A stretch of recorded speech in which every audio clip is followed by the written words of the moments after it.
Çekirdek dünyada bedenlenen her bir bilincin kendi görev icraatını, deneyimselliğini ve evrimselliğini sürdürürken tabi olduğu yasalar var.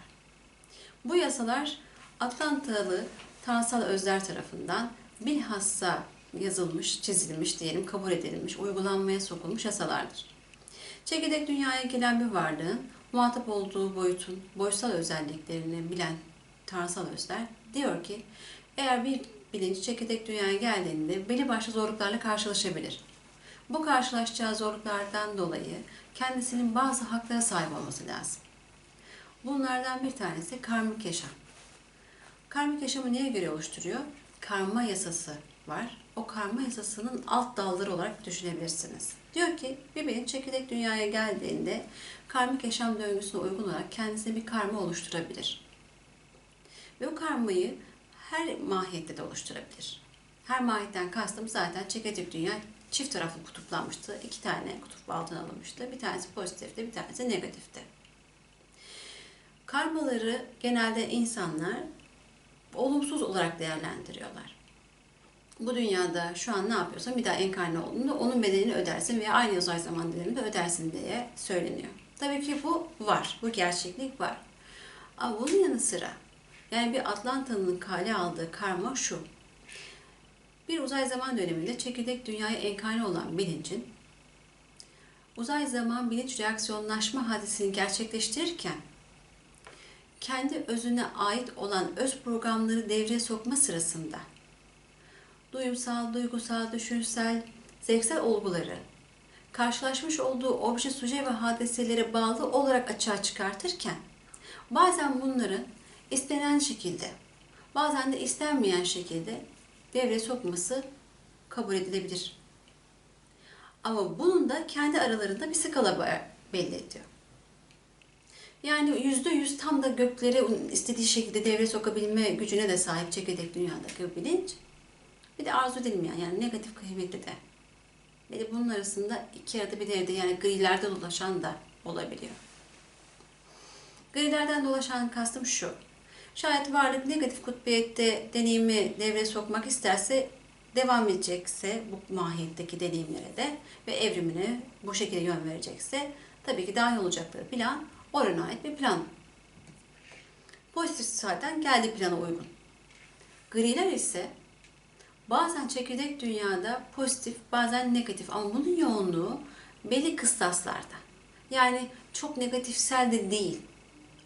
Bunu nasıl gerçekleştiriyor? Egosantrik iradesinin değer yargıları var, kayıtlanmışlıkları var, şartlanmışlıkları var. Buna uygun bir şekilde şekillendiriyor kendi deneyimini. Ve diyor ki, ha, ya bu negatifi de kaymadı, işte pozitif de gözüküyor. Bunu kabul edelim. Bu bir sonrakinde ödeyebilir. En nihayetinde bu karmalar birikiyor. Ana hasada kadar da gelebiliyor. Ana hasat neydi? Bir bilincin kendisinin değişim dönüşüm hareketinin gerçekleştiği dönem. Burada varlık humanoidken humanoya gelişir, humanoyken tanrısal insana kadar ilerleyebilirdi. Zaten bu karmalar bir şekilde varlığa hızlı evrime tabi tutulup da ödettirilebiliyor. Başımıza illa bir şeyin gelmesi söz konusu değil. Bizim için önemli olan neyse ona ait bir şey geldiğinde veya istemediği bir şey geldiğinde karmalar ödettirilmiş oluyor. Kıstasını artık gökler kendisi tayin ediyor. Göklerin adaletinden de sualde sorulmuyor. Tamam, varlık karmasını oluşturdu. Ve bu karmaya uygun olarak da bir karmik döngüye tabi tuttu kendini. Varlık karmik döngüye kendini tabi tuttuğu vakit kendi öz yaratımını da ket vurmuş oluyor. Bunun için de varlığın bu halden çıkması için de çekirdek dünyada evrimsel enerjilerle destek veren Andromeda Galaksi Yıldız Kutbu Komiteliğinden bahsetmiştim hatırlarsanız. Onun teknolojik tasarrufları var. Bu komitelikle birlikte hareket eden çekirdek dünya Rabbi olarak da bildiğimiz çekirdek mini atomik bütün Yıldız Kutbu Komiteliği'nin atomik enerjileri var. Bu enerjiler nedir? Çekirdek dünya Rabbi olarak bilinen bu komitenin enerjisi nedir? Öğretim, gözetim, denetim mahiyetinde oluyor. Yani varlığa diyor ki sen kendi öz programına uygun hareket etmen için, karmik döngünden kurtulup öz programına uygun hareket edebilmen için sana çekirdek dünyada işaretler gönderiyoruz. Bu işaretleri doğru okuyabilirsen zaten sen kendine has yolda ilerleyebilirsin. Önce öğretiyor, alabildiğine bilgiler veriyor. Bazen bu bir kitap olabiliyor, bazen küçük bir çocuk oluyor, bazen yaşlı bir insan oluyor. Bir saniyeyle, bir dakikalığına karşılaştırmış insanlar olabiliyor. Yani çekirdek dünyadaki her bir obje, her bir suje, her bir hadise aslında bizler için öğreticilik vasfına sahiptir. Ve de bunun yanında öğrettiklerinin denenmesi gerekir. Denenmesi için de bir yasa yeni devreye giriyor. Epreuve yasası. Epreuve yasası kendi içinde birçok prensipleri barındırıyor. Bu prensipler provokasyonu içerir, evokasyonu içerir. Ve varlık bazen Sirius'a ait provokasyonlara tabi tutulur, bazen de Orion'a ait provokasyona tabi tutulur. Diyeceksiniz ki bu nasıl gerçekleşebilir? Çekirdek dünyada Sirius-Orion ittifakı var. Bu ittifaka göre, yerine göre bazen Sirius, bazen de Orion bu programları devreye sokar. Nasıl mı? Kendilerine ait bilinçleri devreye sokarak, yani hayatlarımıza sokarak. Arkadaşlarımız olabilir, sevgilimiz olabilir, iş arkadaşlarımız olabilir, patronlarımız olabilir, iş verdiğimiz insanlar olabilir, çalışanlarımız olabilir demeye çalışıyorum. Sokakta yürüdüğümüz herhangi bir yerde de olabilir. Restoranda oturduğumuzda, yemek yediğimizde o ortamda bulunan insanlar da olabilir. Çeşitli çeşitli yani. Sınırlama yok. Sonuçta bu insanlarla yaşadığımız bir etkileşim var değil mi? Bu etkileşimler bizde bir açılım yaratıyor. O etkileşimlere karşı verdiğimiz tepkilerimiz, duygusal tepkilerimiz, bedenimizin yansımaları gibi birçok faktörlerle varlık denetime tabi tutuluyor. Bakınız, insanlar denetim derken hep böyle sabır ismini de yan yana getirirler. Yani sabretmeliyim, susmalıyım, işte pozitifçiliği bu şekilde sanarlar. Halbuki pozitifçilik aslında yapılması gerekli olan yer ve zamanda yapılmasına ibarettir. Sessiz kalmak değildir veya bağırıp çağırmak da değildir. Bu zaten en çok karıştırılan durumlardan bir tanesi. Bağırıp çağırmanın arkasında saklanan şey bambaşka. Celaliyet işte, ben başka bir şeyim deyip yapılıyor. Burada önemli olan ne biliyor musunuz? Dışarıda yansıttığınız hiçbir şey değil. Çok sakin olabilirsiniz ama beyninizden milyon tane kötü düşünce geçirebilirsiniz. Bu da sizin sonuçta biyokompütürünüzdeki hücrelerin çekirdeklerinde bulunan duyarlılıkla etki ediyor. Bir de bunun yanı sıra tepki koyarsınız. Bazen bağırırsınız, çağırırsınız. Hatta küfür bile etmiş olabilirsiniz, edebilirsiniz. Ama önemli olan ne biliyor musunuz? Kalbinizde ve beyninizde yaşattırdıklarınız. Bu tepkileri verirken şayet siz karşınızdaki varlığın tamamen kendisine bir şey göstermek amaçlıysa, kendi egonuzdan değil de ona bir şeyler göstermek amaçlıysa, kendi nefsinizden değilse, yine dediğim gibi ona bir şey anlatmak amacıysa, evet, bu gerçekten de kabul edilebilir. O yüzden ben etrafımdaki insanlara bunu söylemeyi tercih ediyorum. Dıştan bakıp da yargılamayın. Çünkü karşınızda gördüğünüz varlığın ne olduğunu bilemezsiniz. Ne yaptığını bilemezsiniz. Ne seviyede olduğunu bilemezsiniz. Eleştirmeyin. Yargılamayın ve yargılatmayın. Zaten sizin böyle bir hakkınız yok. Sizin böyle bir hüküm verme hakkınız da yok. Pozitifçilik oynamanız gereksiz. Evet, biz öncelikle insan olmayı bilmeliyiz. İnsan olmak da iki ayağın üzerinde yürümekle olmuyor. Çok iyi düşünürüm, aklımı kullanırım demekle de olmuyor. İnsan olmak en basitinden evrensel insanlık keyfiyetlerine uygun şekildeki o kriterlerin uygun şekilde hareket edebilmeyi gösterir. Bu öyle bir şeydir ki bırakın bir bitki, bir insanı, bir hayvanı, bir minerali birbirinden ayırmaya bırakın. Biraz farkındalığınız yüksekse varoluştaki hiçbir bilinci Diğerinden ayrı görmezsiniz, hor görmezsiniz.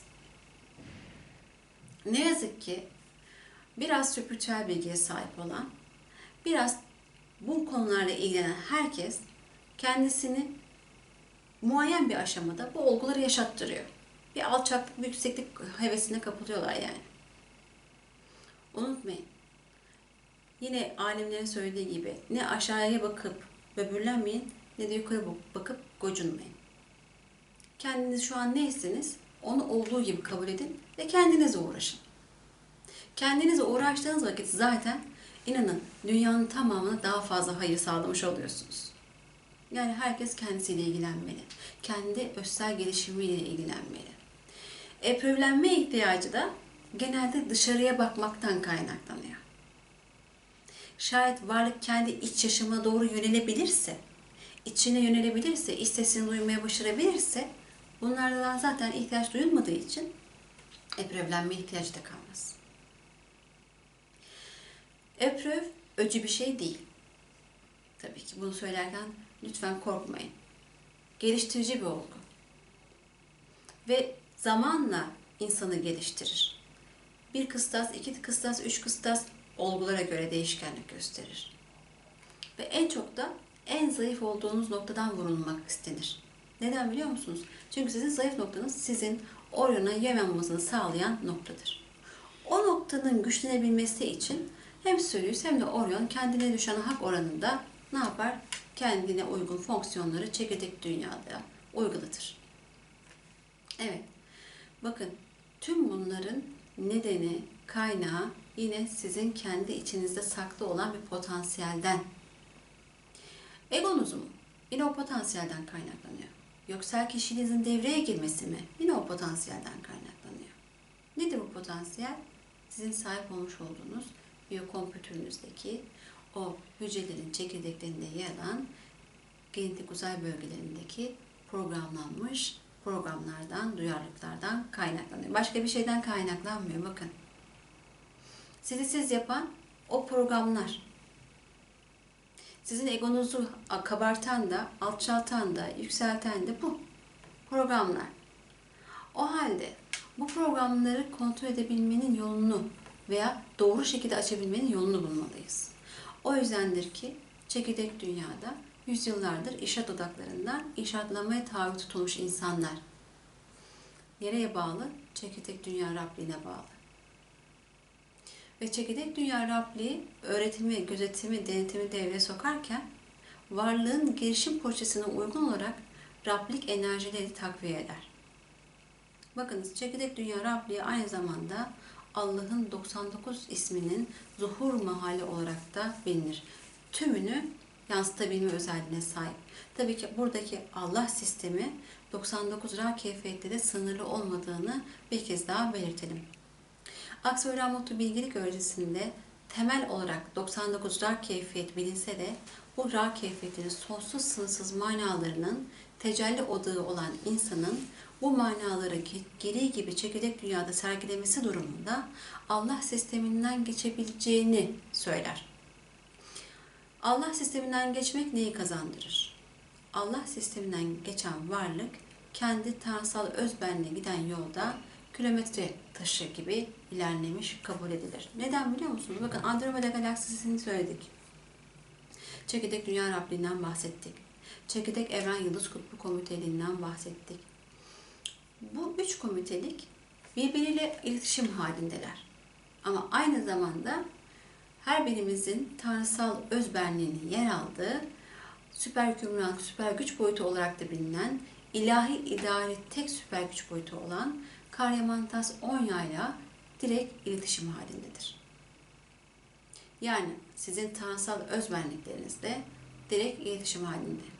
Nasıl sağlıyorlar bunları?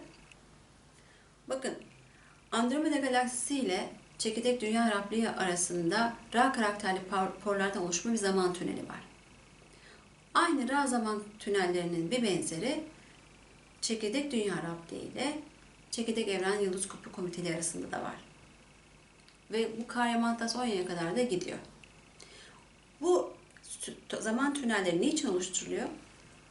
Talimat, bilgi ve veri aktarımı için, enerji ikmali için gerçekleştiriliyor. Yani tüm kaynak, öz kaynaktan gelen bilgiler bu 3 komiteliğe akılıyor. Bu 3 komitelikten de çekirdek dünyadaki evrim türleri üzerinde, insani bilinç üzerinde devreye sokuluyor. Çekirdek dünyadaki yaşantı, her bir bilincin sadece yaşamakla alakalı olmadığını anlaması lazım. Çünkü bizim yaşamımız, her birimizin yaşamı, hangi kıstasta olursak olalım, tekamül seviyemiz ne olursa olsun bir görevi ihtiva eder.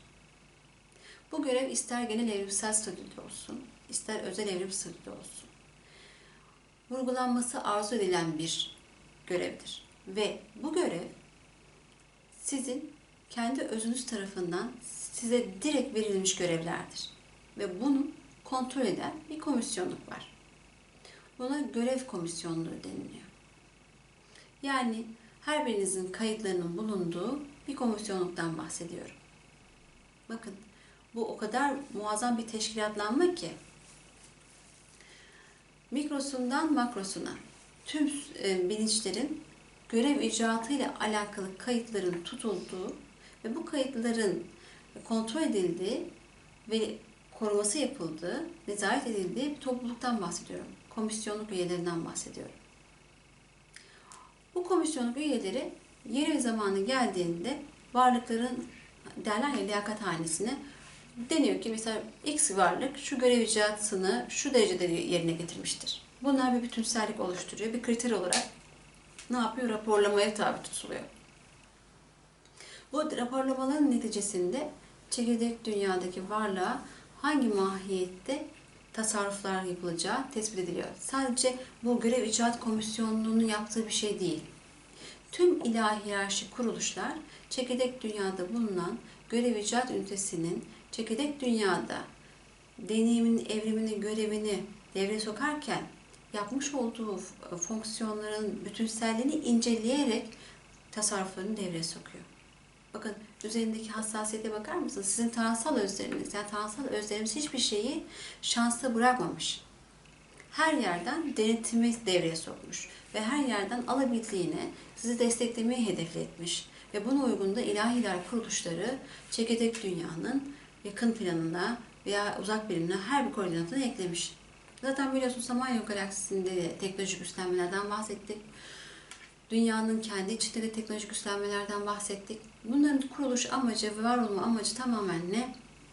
Çekirdek dünyanın seyir programına uygun olarak programlar devreye sokulurken tanrısal özlere bağlı olan deneyim uydularının ve deneyim uydularının evlatları olan mikro uyduların çekirdek dünyada sürdürdüğü evrimsel faaliyetleri, görevsel faaliyetleri, deneyimsel faaliyetleri kontrollemek. Onları yönlendirmek, yönetmek ve bu amaca uygun da yaratıcıyı devreye sokmak. Tabii bunların hepsini bir plan ve program dahilinde buluyor.